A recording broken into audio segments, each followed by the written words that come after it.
નમસ્કાર, આપ જોઈ રહ્યા છો સ્પાર્ક ટુડે ન્યૂઝ. સમાચાર સુરતથી મળી રહ્યા છે. આપને રસ નથી, પરંતુ સુરત પોલીસને છે. આ શીર્ષક હેઠળ પોલીસ કમિશનર અને મુખ્ય સરકારી વકીલ દ્વારા લોક દરબારનું આયોજન કરાયું. સાયબર સેલ અનુસંધાને કતારગામ પોલીસ સ્ટેશનમાં લોકોને માહિતી અપાઈ. નાની મોટી રકમની સાયબર ક્રાઇમના આરોપીઓએ છેતરપિંડી કરી હતી. જેમના પૈસા ફસાયા તેમને કોર્ટના ધક્કા ના ખાવા પડે તે માટેનું આયોજન કરાયું. સાથે જ 170 જેટલા લોકોએ 38 લાખ જેટલાની છેતરપિંડીની ફરિયાદ આપી છે. આ તમામ લોકોને અહીંથી જ ફોર્મ ભરી તે લોકોના પૈસા પરત આપવાની પ્રક્રિયા હાથ ધરાશે. આ સાયબર ક્રિમિનલો જ્યાં બેસી સાયબર ક્રાઇમને અંજામ આપતા હોય તે જગ્યાઓ પણ પોલીસને મળી છે. ભલે કેટલાક લોકોની રકમ નાની હતી, પરંતુ આપના થકી મોટા ક્રિમિનલો સુધી અમે પહોંચ્યા છે. આજે સુરત શહેરના ડીસીપી ઝોન 3 શ્રી પિનાકીન પરમાર દ્વારા એની જો સમગ્ર જો પોલીસ સ્ટેશન જો એના તાબામાં આવે છે, આ વિસ્તારમાં જેટલા સાયબર ક્રિમિનલો દ્વારા અમારા લોકોના જો ચીટિંગ કરવામાં આવી હતી, જો હાવ નાની રકમો હતી, 400 રૂપિયા 500 રૂપિયા લઈને 1000, 2000, 5000 તક હતી. અને એના જ્યારે બનાવ બના આ લોકોના સાથે, ત્યારે આ લોકો જો સાયબર ક્રાઇમ પોર્ટલ ઉપર ફરિયાદ કરી હતી. ફરિયાદના અંતે જો અને પોલીસના પ્રયાસના અંતે આ બધા પૈસા આપણા રિકવર પણ કરવામાં આવેલા.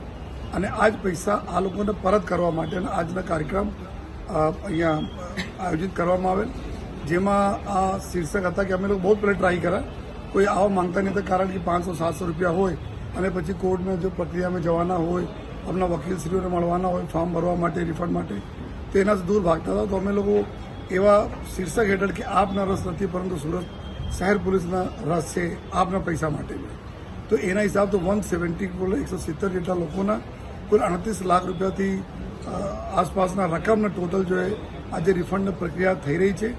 જેમાં અમારા જિલ્લા જો સરકારી વકીલ શ્રી નયનભાઈ શુક્રવાલા સાહેબ હાજર છે અને કલ્પેશભાઈ દેસાઈ સાહેબ જો આપણા પ્રાઇવેટ પ્રેક્ટિસ કરે છે, એની પૂરી ટીમ સાથે અહીંયા હાજર છે.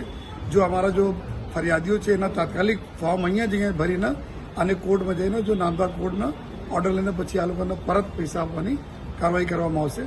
અને હું આપણા 170 લોકો જો આજે આવ્યા છે એના આભાર માનું છું. આભાર એના માટે કે આ લોકો જો કમ્પ્લેન કરી પછી આ સાયબર ક્રિમિનલના પાછળ પોલીસ ગઈ અને એના પછી જો અમે પણ ડેટા મળ્યા જોઈએ કે આ ક્રિમિનલ્સ ક્યાંથી બેસીને ક્રાઇમ કરતા હોય છે, એના બી એકાઉન્ટો ફ્રીઝ થયા, એના બી મોબાઈલ ફોન જો ડીએક્ટિવેટ કરાય, તો આ ભલે નાની રકમવાળા અમારા જો સાયબર વોરિયર્સ અમે એના બોલીએ છીએ, પરંતુ એના થકી અમે લોકો બહુ મોટા પણ એના કેસ નાના હોય, એટલે કે એના કેસ થકી બહુ મોટા કેસો પણ ડિટેક્ટ થયેલા જોયા નથી.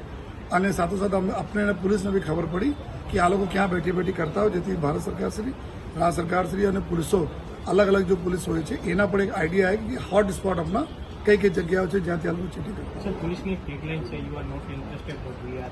આ ટેગલાઇન અંતર્ગત આપ જે હજુ એવા કેટલાક ભોગબનના લોકો છે કે જે હજુ પોલીસના થકી નથી પહોંચ્યા, એમને શું અપીલ કરવા માંગો? અમે આપ બધા લોકો જોઈ શકો છો, આપને મીડિયાના મિત્રો માધ્યમથી આ બધા જોઈ શકો છો, આપને ભલે નાની રકમ હતી, પરંતુ અમારા લોકો માટે કેટલી ઇમ્પોર્ટન્ટ હતી કે આપના બીજા પૈસા જતા આમાંથી રોકાયા. આપ એક લેટકો કરો તો બીજા ત્રીજા આપની ઉપર સાયબર અટેક થાય. તો જેથી આપે એક વખત એક્ટિવ થયા, આપના થકી જો ઘણા બધા લોકો બીજા પકડાયા લોકો અને પછી પૈસા પરત મળે છે, તો બીજા લોકો સાથે જો બી આ રીતે બનાવ બનેલા છે, જો સાયબર ક્રાઇમ પોર્ટલ ઉપર રિપોર્ટ કરેલા છે, એના પૈસાને બી અમે લોકો બીજા ઝોનમાં બી ટૂંક સમયમાં આ પ્રકારના કાર્યક્રમ કરીશ. આપ આવો અને એટલા હું આપણે બધાને ખાતરી આપું છું કે જો ટીમ છે, અમે જે રીતે બધા કે અમારા બંને જો અમારા વકીલશ્રીઓ છે જેના ખૂબ સારા સહયોગ છે, તો આપને કોઈ બહુ તકલીફ પડવાની નથી. પરંતુ અમે લોકોને બહુ આનંદ થશે, પોલીસનો બી મોરાલ વધશે કે અમે જો મહેનત કરીને પૈસા રિકવર કર્યા, એના ખરેખર જો હકદારો હતા એના પૈસા પરત.